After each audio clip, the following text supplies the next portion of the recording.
Don Ignacio Fernández Cid, presidente de la Federación Empresarial de la Dependencia, que es la patronal que une a los propietarios de las residencias de mayores en España. Muy buenas tardes.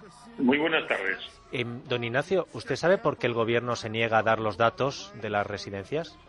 Pues no tenemos ni idea, pero lo que sí le aseguro es que nosotros todos los días informamos a las autoridades de las comunidades autónomas y estas los martes y los viernes vuelcan los datos al Ministerio de Sanidad. Así que los datos sí los tienen.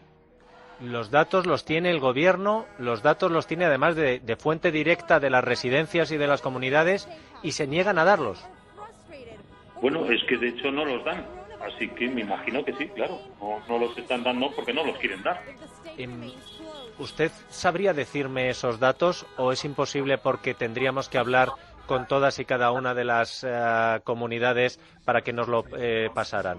Claro, aquí el único que tiene todos los datos es el Ministerio de Sanidad. Las comunidades autónomas solo tienen los datos de sus comunidades autónomas. La cadena SER ha publicado hoy una noticia en la que dice que ha hablado con casi todas las comunidades autónomas excepto 4. La Rioja era una de ellas, el País Vasco era otra de esas comunidades, y da más de 17.500 ancianos muertos por COVID-19 o con síntomas compatibles en residencias geriátricos. ¿A usted qué le parece este dato? Pues terrible, pero es lo que llevamos denunciando desde el inicio de todo esto, que nos estaban abandonando. Que nosotros estábamos llamando desde los distintos centros, estábamos llamando a los hospitales de referencia y que no nos dejaban hacer derivaciones hospitalarias. Y que a continuación decíamos, por favor, danos medicación para poder tratar a estas personas en los centros. Pero nos daban medicación, pero no la buena medicación, no los retrovirales, no una medicación que se ha descubierto que era contra la malaria, que es muy eficaz en esto, la hidroxicloroquina. Esos medicamentos, determinadas áreas de sanidad no las han enviado. Eso sí, morfina y sedación nos han enviado de todo. Morfina y sedación sí, medicamentos para curar no. No, justo. Los medicamentos que han estado funcionando, porque ha ido cambiando el criterio conforme los médicos iban conociendo más la enfermedad, pues nosotros, claro, demandábamos los medicamentos que sabíamos que estaban funcionando. En determinadas áreas sanitarias no nos los han enviado. Y entonces, al final, pues evidentemente, la mortandad ha crecido mucho. Y yo me pregunto, ¿y es lo normal que las personas mayores mueran en las residencias? Pues no, lo normal es que mueran en los hospitales. Como en las casas no es normal que mueran los mayores, mueren en los hospitales. Alguien tiene una enfermedad, se deriva por urgencias y en el hospital intentan tratarlo y si lamentablemente no sale adelante, pues fallece en el hospital. Es lo normal, ¿verdad? Y teniendo en cuenta que las residencias son las casas de los mayores, pues es una continuidad más de lo mismo. Pero lamentablemente los datos después confirmarán que la mayoría de los fallecimientos en residencias se han producido en la propia residencia. Pero, don Ignacio, ¿usted cree que este dato que da la cadena SER de 17.500 mayores fallecidos en residencias, sin contar las comunidades del País Vasco, de Andalucía, de La Rioja y de Aragón, es posible? Lo digo porque, según los datos del Ministerio de Sanidad, hay 25.857 muertos en España.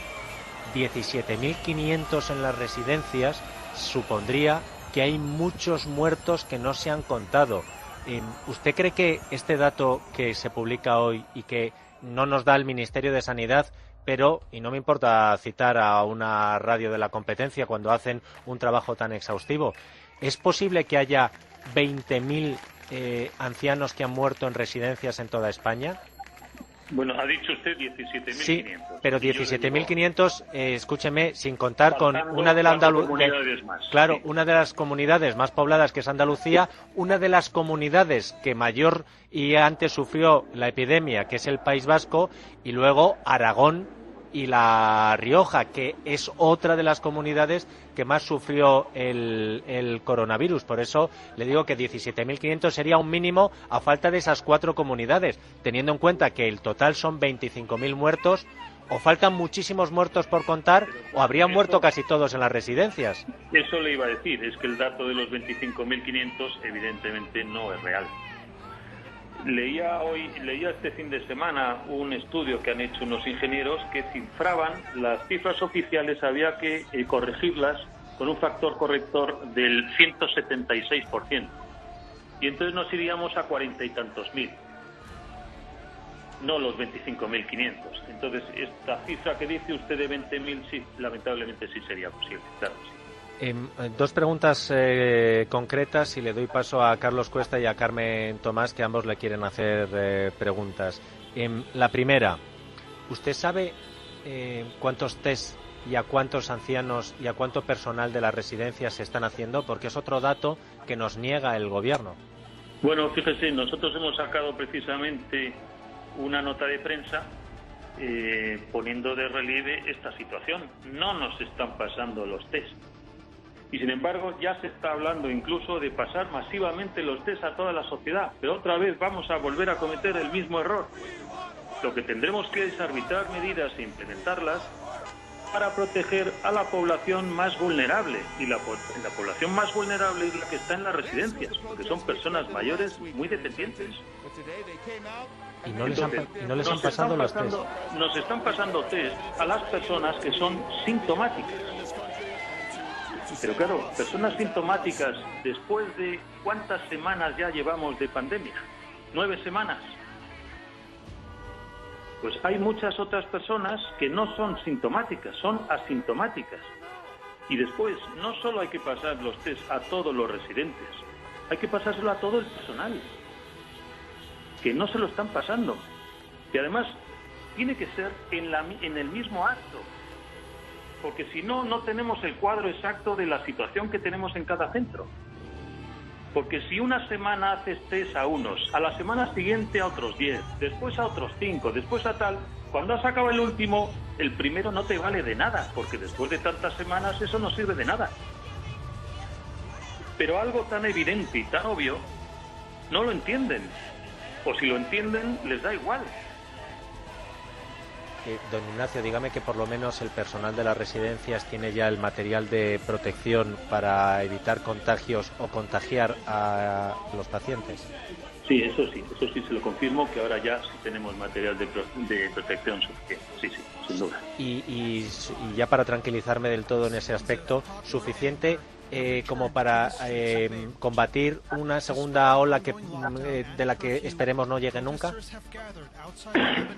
Esperemos, Dios le oiga, que no llegue.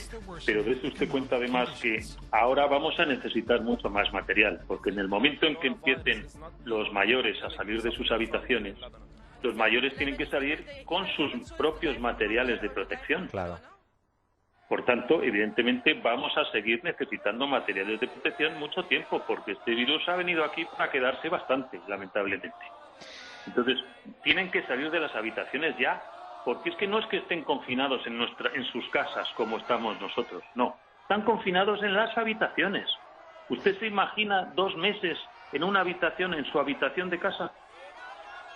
Sin ver a la familia, claro.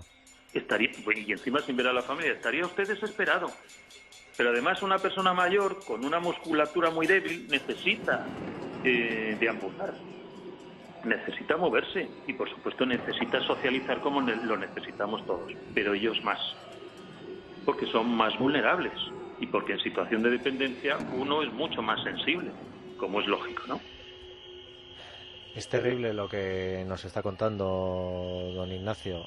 Pero fíjese que además, después de todo esto, encima nosotros tenemos que soportar que somos los criminales, somos los que estamos actuando mal, que es totalmente injusto. Cuando un profesional sanitario se va a casa, recibe el aplauso de sus conciudadanos a las 8, eso le reanima, ¿no? Aunque ya empiezan a decir que menos aplausitos y más materiales y más soluciones. Pero imagínese una persona, un profesional, un social, que llega a su casa después de haberse pegado una paliza, psicológicamente durísimo, porque esas personas que se van y que están sufriendo, esos profesionales las conocen perfectamente, de días y días, de años de relación. Y después llegas a casa y encima pones el telediario y te están culpando. ¿Culpando de qué? ¿Culpando de qué? Si estamos haciendo un trabajo impresionante con los medios que tenemos. Y ahora la solución, ¿qué es? Cambiar todo el sistema de residencias y medicalizarnos a todos. Eso es una auténtica estupidez. Si siempre hemos funcionado muy bien, pero cada uno en su epígrafe. ¿Ustedes qué hacen? Ustedes cuidan a cuidar, y ustedes qué hacen? Curan a curar. Y cuando nosotros necesitamos de la colaboración de los sanitarios, pues se deriva a una persona al hospital para una prueba de diagnóstico, por ejemplo. Pero después vuelve con nosotros. Nosotros tenemos médicos, nosotros tenemos enfermeras, enfermeros, nosotros tenemos fisioterapeutas, tenemos terapeutas ocupacionales. Pero lo que no podemos jugar es a lo que no somos. Pero no debemos jugar a lo que no somos tampoco. Porque se iría a una duplicidad de recursos y no tendría sentido. Y encarecería enormemente todo el sistema. ¿Para qué? Pero el que ha fallado aquí son las autoridades sanitarias, que no nos han dejado derivar a las personas mayores a los centros, no los centros. Como también falló el sistema funerario cuando se colapsó. No fallaron las residencias, que nos gusta tener los cadáveres mezclados con las personas que están conviviendo ahí. Pues hasta ahí podíamos llegar. Don Ignacio, una última pregunta por mi parte y le doy paso a Carmen Tomás y a Carlos Cuesta. Desde mediados del mes de marzo, y estamos a 6 de mayo, el gobierno asumió el mando de las residencias. Me gustaría saber cuántas veces ha hablado usted como presidente de la patronal de las residencias de toda España con el ministro de Sanidad o con el vicepresidente segundo, Pablo Iglesias, que asumió la responsabilidad de las residencias. Desde mediados de marzo, porque antes era responsabilidad de las comunidades autónomas. Desde mediados de marzo, ¿cuántas veces ha hablado usted con el gobierno? Pues nunca. ¿Ni una llamada? Nunca. Pero ya no Pablo Iglesias o el ministro, ¿algún secretario de Estado, algún director general, eso sí? Nadie.